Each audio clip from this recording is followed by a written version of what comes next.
Jordan Bardella, bonjour. Bonjour. Vous êtes vice-président du Rassemblement National, député européen, ça tombe bien. Le Brexit ce soir, à minuit. La Grande-Bretagne va quitter l'Union européenne. Il y aura encore 11 mois de discussion. La Grande-Bretagne va appliquer les règles européennes pendant 11 mois. Êtes-vous satisfait de ce départ ?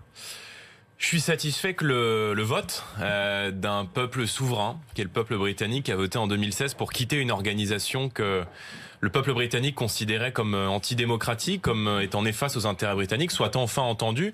Donc oui, je m'en réjouis, et puis surtout, je me réjouis que nous avons peut-être eu raison un peu tôt, parce que, vous vous souvenez, on nous a annoncé quasiment la fin des temps quand les Britanniques ont voté. On nous a annoncé la catastrophe économique. Or, le FMI, le Fonds monétaire international, l'admet lui-même. Les perspectives de croissance sont bonnes pour la Grande-Bretagne. Le chômage n'a jamais été aussi bas depuis 45 ans et les salaires augmentent. Enfin, donc, le c'est chômage une claque pour l'Union n'a européenne. jamais été aussi bas aujourd'hui, oui. C'est ça, hein? Oui, en Grande-Bretagne. Bah oui, mais la Grande-Bretagne est encore dans l'Union européenne. Vous savez très bien qu'en économie, il y a des effets d'anticipation et que vous savez très bien qu'en économie, il y a des effets d'anticipation et que l'économie britannique appréhende et prépare le Brexit. D'ailleurs, moi j'ai vu la CBI, qui est le premier syndicat patronal britannique, une étude qui a été remise qui dit que la confiance des entrepreneurs ces 3 derniers mois a bondi de 23% avec l'arrivée au pouvoir de Boris Johnson et du Brexit. On a peut-être parlé un peu vite avant le Brexit et peut-être parlé un peu vite. Mais c'est intéressant de se rendre compte qu'il y avait raison et qu'il y a eu tort. Nous verrons. C'est un affaiblissement pour l'Union européenne, le départ. C'est une claque. C'est une claque pour l'Union européenne, parce que ça fait maintenant des années que nous tirons, nous, mouvement souverainiste en France, et dans de nombreux pays d'ailleurs, la sonnette d'alarme. Parce que la politique qui est menée par l'Union européenne a mis en concurrence nos nations avec des pays, des économies dont les coûts de production sont très bas, a refusé d'instaurer pendant longtemps les protections nécessaires en matière économique, en matière migratoire. Donc c'est effectivement une claque et ça doit être l'occasion aujourd'hui de remettre les traités sur la table et d'aller vers ce que nous on défend, c'est-à-dire une alliance européenne des nations, une coopération entre États qui puisse permettre de mettre les États européens autour de la table sur les grands projets, les grands défis du XXIe siècle. Ça commence mal. L'écologie, l'intelligence artificielle et les défis économiques. Jordan Bardella, ça commence mal parce que les Anglais veulent par exemple empêcher les pêcheurs français d'aller pêcher dans les eaux britanniques. Est-ce que l'on doit impérativement permettre aux pêcheurs français d'aller pêcher dans les eaux britanniques? Les pêcheurs aujourd'hui, le fruit de leur économie et de leur travail se fait à 30% dans les eaux territoriales britanniques. Maintenant, ce sont des accords économiques qui dataient bien avant l'Union européenne en réalité. Ça fait des années qu'il y a des accords sur la pêche entre la Grande-Bretagne et la France. C'est des accords entre deux nations souveraines qui doivent évidemment mais la Grande-Bretagne dit c'est fini, pérenniser. Non, il y a un moment donné un travail de négociation qui va s'ouvrir. Il y a à peu près une quarantaine d'accords économiques qui liaient la Grande-Bretagne avec l'Union européenne. Aujourd'hui, il y a des accords qui vont continuer d'avoir lieu.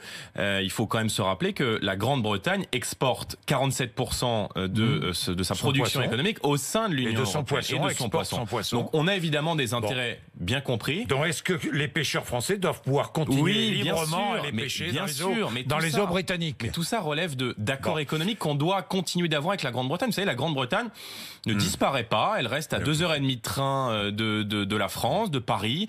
Tout va très très bien. Et donc il faut évidemment continuer d'avoir des relations saines et économiques avec la Grande-Bretagne, comme on en a eu par le passé et comme on en a avec des dizaines de pays partout dans le monde à l'extérieur de l'Union européenne. Je note juste une chose, toutes les grandes puissances, tous les grands espaces commerciaux aujourd'hui sont en croissance dans le monde, sauf l'Union européenne. Parce que toutes les grandes puissances ont compris que le modèle que défendait l'Union européenne, ultra-libérale, de concurrence déloyale, de suppression des barrières douanières, était complètement obsolète. L'Union européenne est morte. Complètement dépassée. L'Union européenne est morte. L'Union européenne est morte, vive l'Europe. Non, mais attendez. Est-ce que l'Union européenne est morte? Elle n'est pas morte, elle doit en tout cas entendre. Ou est-ce qu'elle est en train de mourir? Moi, je pense que le modèle actuel de construction européenne est voué à l'échec, est condamné. Et donc, c'est la raison pour laquelle il faut mettre les traités sur la table. Il faut tout changer sans rien détruire. Il faut mettre les traités sur la table. Il faut rendre à chaque nation européenne ses prérogatives principales. Chaque pays doit pouvoir décider de son budget. Chaque pays doit pouvoir décider de sa politique migratoire. Chaque pays doit pouvoir faire du patriotisme économique et donner un avantage très clair à nos productions dans la commande publique. Donc, par exemple, patriotisme économique. En ce revanche, que la Grande-Bretagne va faire, notamment avec ses pêcheurs, mais pas qu'avec ses pêcheurs. Elle a raison. Elle a raison, oui, elle a raison d'empêcher les pêcheurs français d'aller pêcher dans les eaux anglaises. Et on se met autour de la table, pour coopérer sur des projets qui doivent faire la richesse de notre continent. Ce qui a marché en Europe, c'est Ariane, c'est Airbus, c'est de la coopération entre États. Européenne. Or, aujourd'hui, avec Bruxelles, on rate tout. On rate la 5G, on rate l'intelligence artificielle et on rate la transition écologique. Mais la 5G, c'est-à-dire ? Allez-y. Vous savez que la Grande-Bretagne n'a pas attendu l'Union européenne.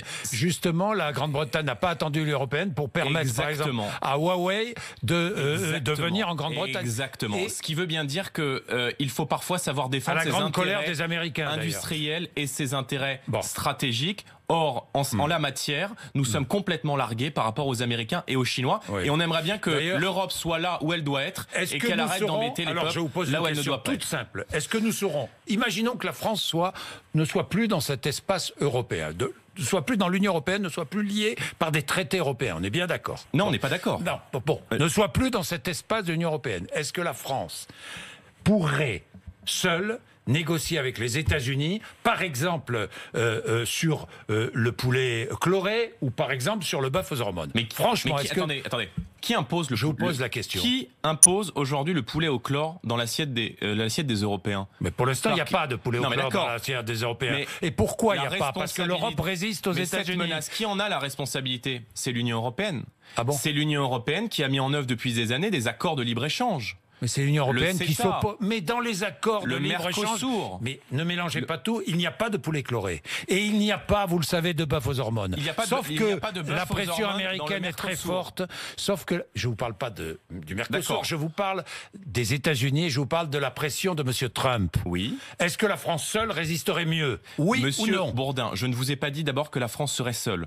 Je vous dis que si nous arrivons au pouvoir, il faut remettre les traités européens sur la table. Il faut faire en sorte que chaque pays soit souverain dans ces domaines qui apparaissent comme des libertés fondamentales. L'agriculture. La maîtrise de son budget, la maîtrise. L'agriculture. Je pense qu'en matière agricole, en tout cas, l'agriculture doit être sortie des traités de libre-échange. Et moi, je suis favorable à ce que nous nationalisions la PAC. La France seule va résister aux pressions de M. Trump. À ce que nous nationalisions la PAC. Aujourd'hui, vous savez qu'on donne beaucoup plus à l'Union européenne qu'on ne reçoit chaque année en termes de budget. On perd environ 5 à 10 milliards d'euros cash chaque année. Moi, je suis favorable à ce qu'on prenne cet argent et à ce qu'on le donne à l'économie française et à ce qu'on l'injecte dans les territoires, dans nos agriculteurs, par exemple. Parce que vous me parlez de l'agriculture, mais qui est en train de tuer l'agriculture française aujourd'hui? Qui est en train de négocier des accords de libre-échange? C'est l'Union européenne. C'est l'Union européenne. Et d'ailleurs, l'agriculture française. Oui, c'est l'Union européenne. Heureusement qu'elle est là, l'Union européenne, pour l'agriculture française. Je ne crois pas. C'est l'Union européenne qui négocie, par exemple, le CETA, le traité de libre-échange avec le Canada, qui va imposer du saumon transgénique dans l'assiette des Français. C'est l'Union européenne qui négocie le Mercosur, qui va imposer, c'est vrai, du poulet lavé au chlore et dopé aux hormones, du poulet à la ractopamine, par exemple. Tout ça sont dans les accords de libre-échange. Mais pour l'instant, il n'y a aucun accord avec les pays d'Amérique du Sud. Il n'y a aucun accord de libre-échange avec les pays d'Amérique du Sud? Pour l'instant, non. Ils sont en train d'être négociés. Et pourquoi est-ce qu'ils ont été stoppés cet été? Grâce à notre vigilance et parce que... qui a pris la décision? Qui a pris la décision? Oui. Qui a pris la décision de stopper cet accord?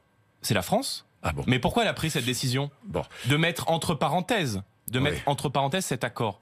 Moi, je vous dis aujourd'hui que l'Union européenne, on est en train d'en mourir. Et que si on ne change pas radicalement l'orientation de la politique que l'on donne à la construction européenne, alors on mourra. Et que toutes les grandes puissances aujourd'hui, partout dans le monde, font du patriotisme économique, font du protectionnisme et défendent leurs intérêts d'abord. La contribution au budget européen, la contribution va augmenter, évidemment, avec le départ de la Grande-Bretagne. Est-ce que la France doit payer plus? Non, la France doit payer moins. La France doit payer moins. Je vous donnais l'exemple de l'agriculture. On donne en moyenne 23 milliards d'euros chaque année. Il va y avoir des discussions sur la PAC à l'Union européenne. On en récupère entre 10 et 15 milliards, dépendamment du budget annuel. Donc on perd en moyenne, vous avez raison, 7 milliards d'euros chaque année. Entre 6 et 7 milliards. Moi, je trouve que c'est un scandale. Voilà, je trouve que c'est un scandale. Et je considère que cet argent, nous devons le récupérer pour l'injecter dans l'économie française. Donc, parce que sur la PAC, encore une fois, pas question d'augmenter le budget de la PAC. On est bien d'accord? On est bien d'accord. Nous souhaitons que l'argent de la PAC soit nationalisé et que le budget que nous donnions à la PAC, qui a énormément de défauts, nous le donnions directement à l'agriculture française et que nous l'injections directement dans l'économie française. Donc moins pour Bruxelles, moins pour la Commission européenne et davantage pour nos territoires et davantage pour l'économie française. Nous sommes contributeurs déficitaires. Je dis qu'il y a une autre construction européenne qui est possible. Pour ça, il faut se mettre encore une fois autour de la table. Et nous, on souhaite évidemment tout changer sans rien détruire. Alors, la SNCF, vous avez vu, Boris Johnson souhaite renationaliser une partie des chemins de fer britanniques. Est-ce qu'il faut faire la même chose en France, puisque vous reviendrez sur la loi, sur l'ouverture au privé? Mais qui, d'ailleurs, c'est très intéressant. Qui impose, d'ailleurs, comme la réforme des retraites, comme la réforme de l'assurance chômage, comme l'ouverture à la concurrence de la SNCF, qui impose ça? C'est Bruxelles et c'est l'Union européenne. Parce que toutes les réformes ultralibérales de démantèlement de notre modèle social sont en réalité exigées par Bruxelles et par l'Union européenne. On nous a dit la privatisation, c'est formidable. Or, aujourd'hui, l'état du rail, il est dramatique en Angleterre et les prix des billets ont explosé ces dernières années. Alors, nous disons qu'il y a des services aujourd'hui qui sont stratégiques pour l'État. Donc, il faut renationaliser en France. Oui, tout ça doit appartenir. Il faut revenir sur cette loi. Voilà. Parce que les prix vont augmenter et parce que, encore une fois, un État stratège doit pouvoir disposer des secteurs stratégiques. C'est exactement ce que dit Jean-Luc Mélenchon. Souverain exactement ce que dit Jean-Luc Mélenchon. Parce que c'est, je crois, des propos de bon sens. Parce que ce sont des propos de bon sens. Qui nous informe un domaine sur lequel vous vous retrouvez. Mais qui nous impose qui nous impose la réforme des retraites? Elle n'est pas exigée par l'Union européenne? C'est pas l'Union européenne qui nous exige de décaler l'âge de départ à la retraite? Et la France s'y soumet. Qui a imposé pendant des années la règle des 3%, la règle d'austérité budgétaire qui fait qu'on a saigné à l'os nos services publics, la police, la gendarmerie, les bureaux de poste? Aucun pays au monde qui ne redistribue autant d'argent pour ses services publics, vous le savez. Aucun. Mais il y a peut-être aucun autre pays au monde aujourd'hui qui marche dans la mondialisation, qui accepte de sacrifier ses services les plus essentiels et ses services publics à des intérêts privés. Et c'est ce que fait Emmanuel Macron. Bien, donc vous rejoignez Jean-Luc Mélenchon, vous rejoignez aussi la gauche, puisque vous allez signer la motion référendaire contre la réforme des retraites. Nous allons l'étudier, mais en tout cas, vous savez qu'on défend deux choses très simples. Est-ce que vous allez la signer? Mais nos députés vont l'examiner, mais l'important, c'est... Le référendum, c'est ce que vous demandez. L'important, c'est que... Non. Il y a deux choses aujourd'hui. C'est que cette réforme des retraites, elle est brutale et impréparée. Vous avez vu d'ailleurs l'avis du Conseil d'État qui nous explique que les projections financières de cette réforme des retraites sont complètement bidons. Et moi, j'ai entendu sur votre antenne, Emmanuel Le Chypre et l'économiste Jean-Marc Daniel nous expliquaient que cette réforme des retraites allait coûter entre 50 et 80 milliards d'euros à l'État, c'est-à-dire entre 5 et 10 fois plus que les économies qu'elle prétendait faire. Donc il y a deux possibilités aujourd'hui. C'est soit on continue d'imposer une réforme que les Français ne souhaitent pas, parce qu'ils ont bien compris qu'elle avait pour but, et nous en avons parlé ensemble sur votre antenne il y a quelques semaines, un abaissement significatif du niveau général des retraites. Tous les rapports sans exception le disent aujourd'hui. Il faut un référendum pour la sortie de crise. Et si nous arrivons au pouvoir en 2022, nous retirons ce système à points. Vous retirez la loi sur la SNCF, vous retirez la loi sur les retraites, on est bien d'accord?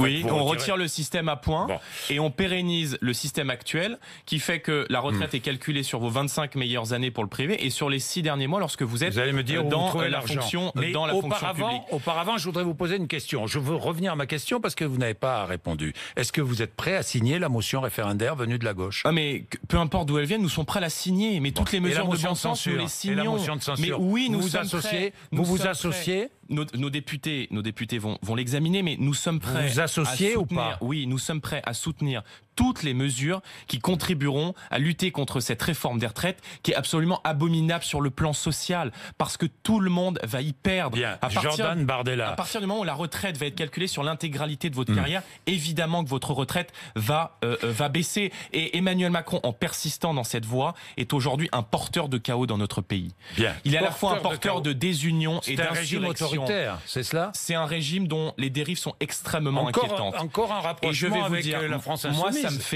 Moi, ça me fait mal. Est-ce que vous sentez, je vous pose une question, pardon, je vous pose une question parce que ça, il faut que ça soit clair. Est-ce que oui ou non, vous vous sentez aujourd'hui plus proche de la France insoumise que d'Emmanuel Macron? Je vous pose, mais si, parce que dans l'esprit des gens, c'est important. Ça n'a aucun importance. Ne dites pas on s'en fout. Il y a 61% des Français, Monsieur Bourdin, qui sont contre ce projet de retraite.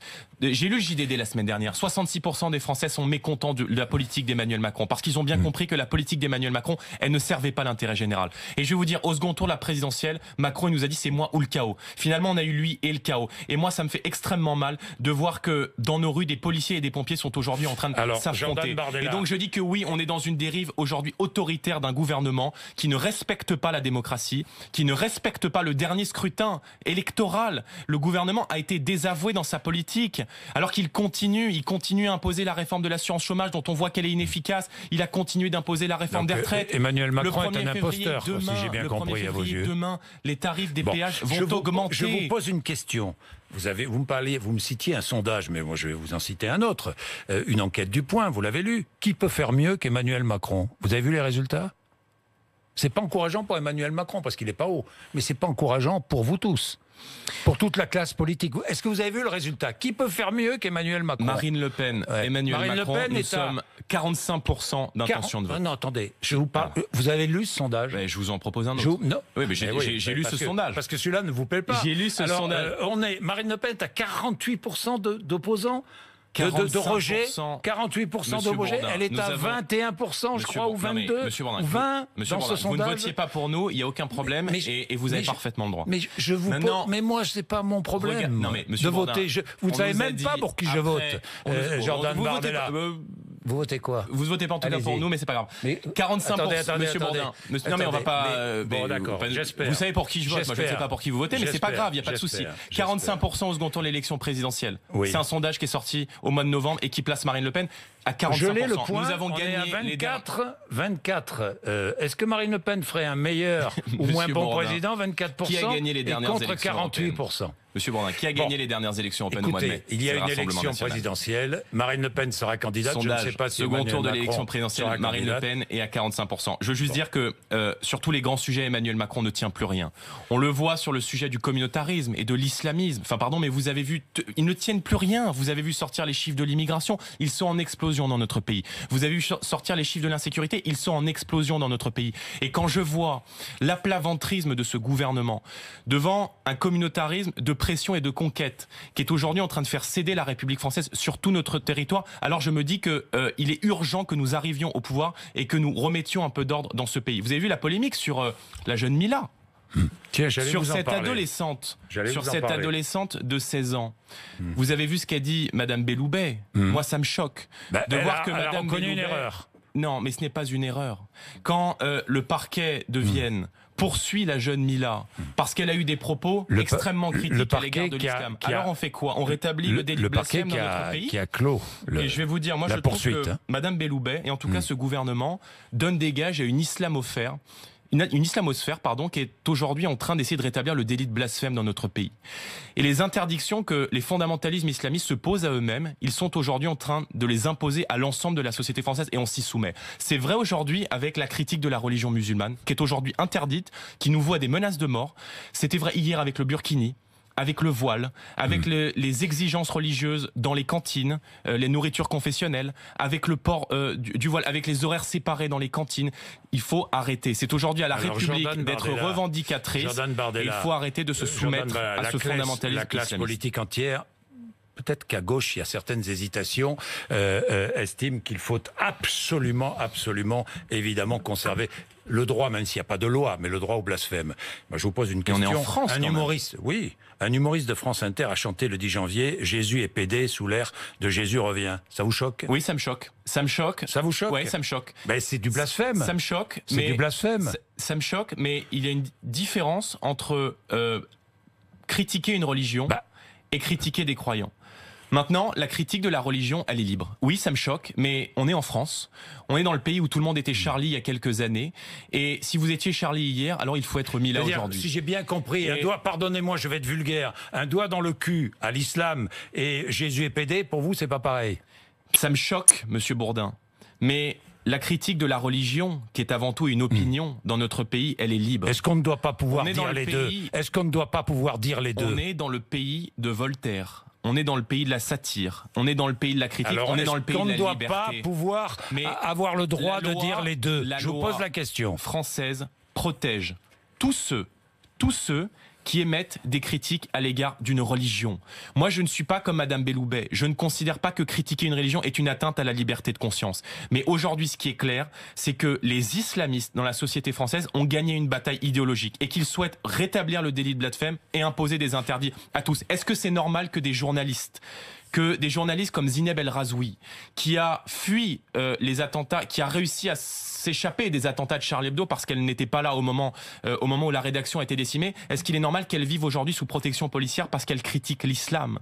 Donc je crois que aujourd'hui le fondamentalisme islamiste fait peser dans notre société un recul des libertés qui est extrêmement inquiétant et contre lequel il faut lutter. Quand j'entends monsieur Abdallah Zekri, qui est le président du Conseil français du culte musulman, qui est le premier interlocuteur de l'islam en France pour l'État, expliquer pour Mila que les menaces de mort qu'elle a eues, une adolescente de 16 ans qui a dû être déscolarisée, elle l'a bien cherché. Je trouve ça extrêmement choquant et je trouve ça extrêmement choquant que le gouvernement soit à plat ventre devant des revendications politiques. Marlène Schiappa a réagi après les propos de Zekri, non? Marlène Schiappa a réagi et il faut lui reconnaître ça. Mais où sont les associations? Où sont les associations LGBT? Où sont les associations Oser le féminisme? Où sont les associations de gauche?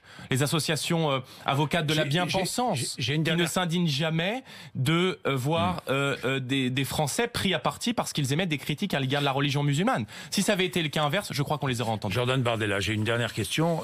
C'est l'actualité. Édouard Philippe sera candidat au Havre, tête de liste. Ça vous choque ou pas? Qu'il reste Premier ministre, il est candidat tête de liste au Havre, et une fois qu'il aura terminé à Matignon, il reviendra au Havre, sa ville. Oui, ça me choque. Ça me choque peut-être moins pour les ministres, parce qu'on les a accusés généralement d'être déconnectés. On peut pas leur faire ce reproche de s'engager dans la bataille des élections municipales. Maintenant, je pense que quand on est Premier ministre, c'est comme le président de la République.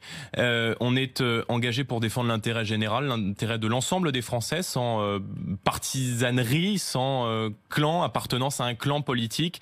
Et moi, je préférerais effectivement voir le gouvernement actif sur les terrains sociaux, sur les terrains de l'immigration, sur les terrains de l'insécurité, sur les terrains de l'islamisme, plutôt qu'effectivement de s'engager dans une bataille politique pour laquelle nous sommes extrêmement mobilisés.